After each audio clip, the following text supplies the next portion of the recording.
ഏതായാലും ഈ ലൈംഗിക പീഡന പരാതിയിൽ പാലക്കാട്ടെ കോൺഗ്രസ് കൗൺസിലർ പ്രശോഭ് സി വത്സനെതിരെ പോലീസ് കേസെടുത്തിരിക്കുകയാണ്. യുവതിയെ ജോലി വാഗ്ദാനം ചെയ്ത് പീഡിപ്പിച്ചു എന്നാണ് പരാതി. പീഡനം, SC/ST പീഡന നിരോധന നിയമം എന്നീ വകുപ്പുകൾ ചുമത്തിയാണ് കേസെടുത്തിട്ടുള്ളത്.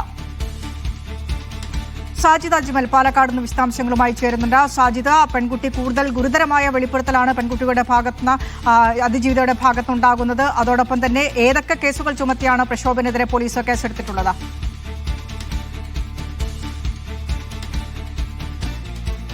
സാജിദ അജ്മലാണ് വിശദാംശങ്ങളുമായി പാലക്കാട് നിന്ന് ചേരുന്നത്. സാജിദ, ഏതൊക്കെ വകുപ്പുകളാണ് പ്രശോഭ സി വത്സനെതിരെ പാലക്കാട് പോലീസ് ചുമത്തിയിട്ടുള്ളത്? മറ്റൊരു കാര്യം, ഏറ്റവും പ്രധാനപ്പെട്ട കാര്യം തന്നെയാണ് അതിജീവിതയുടെ ഗുരുതരമായ വെളിപ്പെടുത്തൽ. ഷാഫി പറമ്പിലിന്റെയും VK ശ്രീകണ്ഠന്റെയും ഒക്കെ പേരെടുത്ത് പറഞ്ഞുകൊണ്ടാണ് അതിജീവിത പോലീസിന് പരാതി നൽകിയതായി പറയുന്നത്. വെളിപ്പെടുത്തൽ നടത്തിയത് വിനിഷ, ഇപ്പോൾ പോലീസ് ഈ സംഭവത്തിൽ ഈ പ്രശോഭ് സി വത്സനെതിരെ കേസ് രജിസ്റ്റർ ചെയ്തിരിക്കുന്നു. ഇതിൽ ഈ ഭീഷണിപ്പെടുത്തുകൾ, അതോടൊപ്പം തന്നെ പീഡനം, SC/ST അട്രോസിറ്റി നിയമം എന്നീ വകുപ്പുകൾ ചേർത്താണ് ഈ Palakkad south police case register ചെയ്തിട്ടുള്ളത്.